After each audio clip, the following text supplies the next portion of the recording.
Hello everyone! Welcome back to our YouTube channel. So, i-showcase natin tong Red Panda. Alam ko OP daw to eh. So, check natin guys. Dalawa na nakuha natin Red Panda.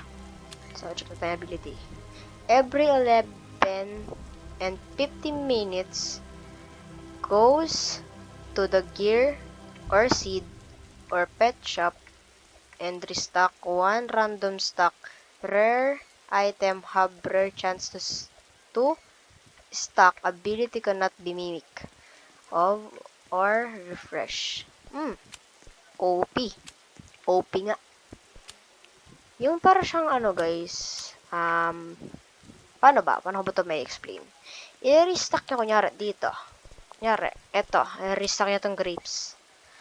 I-restock niyan kapag kapag ability niya na. Pwede rin siyang pumunta sa ano, sa gear shop.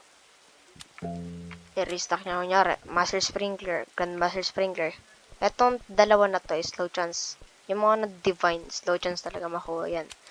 Tapos, pwede rin siya mag-restock dito. OP yung pag sa egg or dito. Oh, meron pang legendary. Pwede nyo itong i-restock guys. Itong bug egg, itong mythic, itong legendary. Para itong mga ito, rare lang daw yan eh. Sabi nga dito, rare item has rare chance to restock. Diba? Tapos yung ability niya guys is not mimic. Di siya pwede mimic. Pero pag marami ka nito sa huge, gamitin nyo lang yung barn owl. Magkakaroon kayo ng huge nito. Gamitin nyo yung barn owl method. Gamit itong barn owl. Marami kayong barn owl. Tapos Grandmaster Sprinkler. Tapos pangalan bonfire. Yan, bonfire. Para maximize talaga yung ano niya, yung passive ng barn owl. Para magkaroon ka talaga ng huge nito. Semi-huge. Dito lang siya makukuha. Dito sa pinakang ilalim.